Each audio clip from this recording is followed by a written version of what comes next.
നമസ്കാരം. സൗഹൃദ ക്ലബിലുള്ള കുട്ടികളെ കുറിച്ച് പറയുന്ന മൂന്നാമത്തെ വീഡിയോ ആണിത്. ഇതിൽ ഈ കുട്ടി പറയുന്ന ഒരു കാര്യം എന്താ വെച്ചാൽ ആ കുട്ടിയുടെ വീട്ടിലെ മൂത്ത കുട്ടിയാണ്. അതുകൊണ്ട് തന്നെ പാരന്റ്സിന്റെ എല്ലാ പ്രതീക്ഷയും ആ കുട്ടിയുടെ മേലാണെന്നാ പറയുന്നത്. അത് ആ കുട്ടിക്ക് ഉണ്ടാവുന്ന പ്രഷർ, അതുപോലെ തന്നെ ആ കുട്ടിയുടെ മനസ്സിലുണ്ടാവുന്ന ആങ്സൈറ്റി, ഭാവിയെ കുറിച്ചിട്ടുള്ള പേടി എല്ലാം കാരണം പരീക്ഷയ്ക്ക് കൃത്യമായിട്ട് എഴുതാൻ പറ്റുന്നില്ല. അതോടൊപ്പം തന്നെ ഡിപ്രഷൻ പോലെ വരുന്നുണ്ട് എന്നാണ് പറയുന്നത്. ഒപ്പം ആ കുട്ടി പറയുന്ന വേറൊരു കാര്യമുണ്ട്.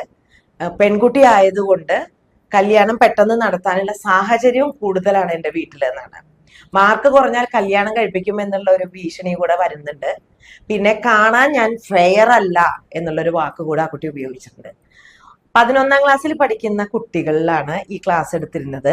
ഈ കുട്ടികളിൽ ഇത്ര അധികം ടെൻഷൻസ് ഉണ്ടാക്കുന്ന രീതിയിൽ എന്താണോ പാരൻസ് ചെയ്യുന്നത് എങ്കിൽ അതെല്ലാം ഒഴിവാക്കുകയാണ് ഏറ്റവും നല്ലത്.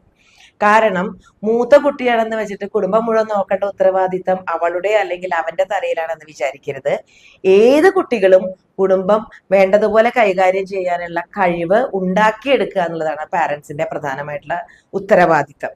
ഇപ്പൊ ഈ സിബ്ലിംഗ് റൈവലറിയിലൊക്കെ ഏറ്റവും കൂടുതൽ കണ്ടുവരുന്ന ഒരു പ്രശ്നം എന്താന്ന് വെച്ചാല്, വലിയ കുട്ടിയല്ലേ, നീ ചെറുതിനെ നോക്കണം, അവള് ചെറുതല്ലേ പറഞ്ഞിട്ട്, അല്ലെങ്കിൽ അവൻ ചെറുതല്ലേ, അവരെന്ത് കുറുമ്പ് കാണിച്ചാലും വലിയ ആൾക്കുള്ളതാണ് പണി കിട്ടുക. ഇത് ഇപ്പോഴും തുടർന്നുകൊണ്ടിരിക്കുന്നുണ്ട് എന്ന് മനസ്സിലാക്കുമ്പോൾ നമ്മൾ ഇന്നത്തെ മാതാപിതാക്കള് പ്രത്യേകിച്ച് ശ്രദ്ധിക്കേണ്ടത്, ഇന്ന് പലവിധ കാര്യങ്ങളിലും ഇവർക്ക് സങ്കടപ്പെടാനും പല സ്ഥലത്തു നിന്നും ഇവർക്ക് സമാധാനം കിട്ടാനും പല രീതിയിൽ ഇവരുടെ ഇമോഷൻസ് പുറത്തേക്ക് എടുക്കാനും സൗഹൃദങ്ങളിൽ പോലും വ്യത്യാസങ്ങൾ വരാനും അതുപോലെ തന്നെ ഈ ഓരോ തരം അഡിക്ഷൻസും സബ്സ്റ്റൻസ് അബ്യൂസസിലേക്കൊക്കെ കടന്നു പോകാനുള്ള സാധ്യത കൂടുതലാണ്.